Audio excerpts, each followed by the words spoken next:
गोल्डी मसाले, जहां जाएं रिश्ते बनाएं।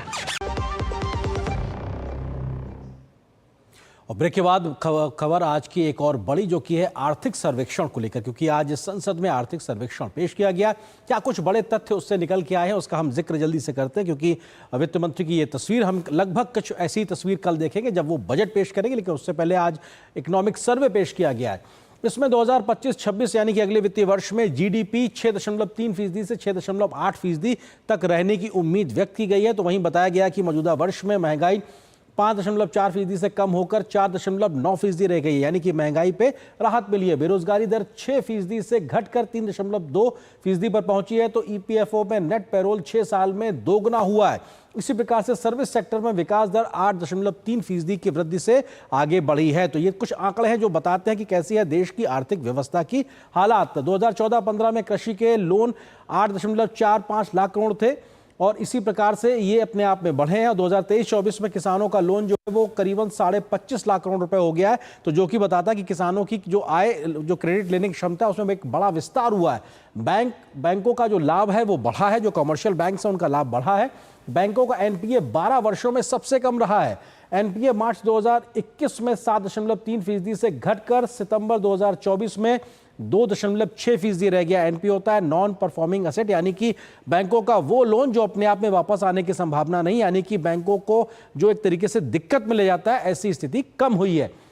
सामाजिक क्षेत्र में केंद्र और राज्यों का कुल निवेश बढ़ा है। 2017 में 43 लाख करोड़ रुपए ये निवेश था, वहीं 2025 में 98 लाख करोड़ रुपए ये निवेश हो गया है, जो सरकार का निवेश को आगे बढ़ता हुआ दिखाता है। इसी प्रकार से बीएसई पूंजी संग्रह में लगभग 136% की वृद्धि हुई है, यानी कि बॉम्बे एक्सचेंज में जो पूंजी वृद्धि है वो 136% के आसपास है।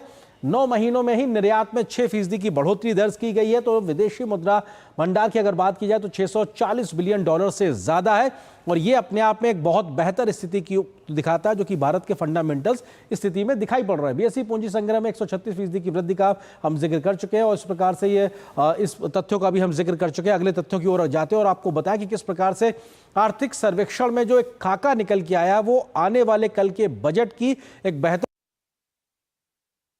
और ये बताता है कि किस प्रकार की स्थिति होगी। आर्थिक सर्वेक्षण की बड़ी बातों के लिहाज से अगर बात की जाए तो दूरसंचार कंप्यूटर में भारत दूसरा सबसे बड़ा निर्यातक एक तरीके से बना है। ये आज एक तरीके से बात निकल के आई। भारत अपनी क्षमताओं का विस्तार दे रहा है। 99% स्मार्टफोन जो भारत में इस्तेमाल हो रहे हैं वो अब देश में ही बन रहे हैं, यानी कि उनको हम इंपोर्ट करना बंद कर रहे हैं। सेवा निर्यात में 12% से ज्यादा की वृद्धि दर्ज की गई है। इसी प्रकार से अगर बात की जाए तो कृषि क्षेत्र का योगदान लगभग 16% के आसपास पूरी इकोनॉमी में दिखाई पड़ता है। 46.8% ऊर्जा गैर जीवाश्म ईंधन से हम उत्पादित कर रहे हैं। लगभग 50% के आसपास हमारी ऊर्जा जरूरतें गैर जीवाश्म ईंधन से आ रही हैं। सरकारी स्वास्थ्य खर्च 29% से बढ़कर 48% हो गया है, जो बताता है कि सरकार स्वास्थ्य के क्षेत्र में ज्यादा खर्च कर रही है। आम लोगों का स्वास्थ्य पर खर्च 62.6% से घटकर 39.4% रह गया, क्योंकि सरकार का खर्च बढ़ा है तो आम लोगों का जेब से पैसा कम खर्च हो रहा है स्वास्थ्य के मोर्चे पर। आर्थिक सर्वेक्षण की बड़ी बातों के लिहाज से बात की जाए तो एफडीआई की बात करें 2023 में $47 बिलियन और 2024 में $56 बिलियन, यानी कि इसमें इजाफा हुआ है। प्रत्यक्ष विदेशी निवेश जो कि विदेशों से भारत में निवेश आता है वो आंकड़ा भी बढ़ा है।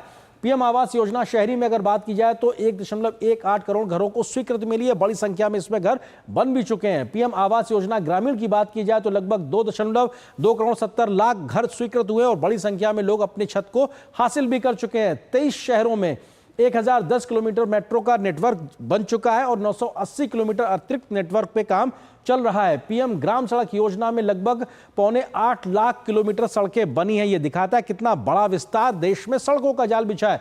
जल जीवन मिशन में 12 करोड़ से ज्यादा लोगों को घर पे नल से जल मिल रहा है। यह शुद्ध पीने का पानी का जो एक अभियान था वो जमीन पे रंग लाता नजर आ रहा है। करीबन 12 करोड़ निजी शौचालयों का निर्माण हुआ है। तो लगभग 2.5 लाख सामुदायिक शौचालय भी बनाए गए हैं, जो स्वस्थ भारत मिशन को लेकर एक तरीके से उस दिशा में आगे बढ़ते हुए कदम हमारे दिखाता है। तो ये अपने आप में तमाम वो आंकड़े हैं जो आर्थिक सर्वेक्षण के नजरिए से निकल के आए थे और इसी विषय पे हम आगे विस्तार से चर्चा भी करेंगे और हमारे साथ में खास मेहमान मौजूद हैं। उनका हम जिक्र करते हैं। हमारे साथ में डॉक्टर नीलांजन बानिक हैं, वरिष्ठ अर्थशास्त्री हैं। डॉक्टर नीलांजन, समझना चाहेंगे कि आज के जो इकोनॉमिक सर्वे है उसमें सबसे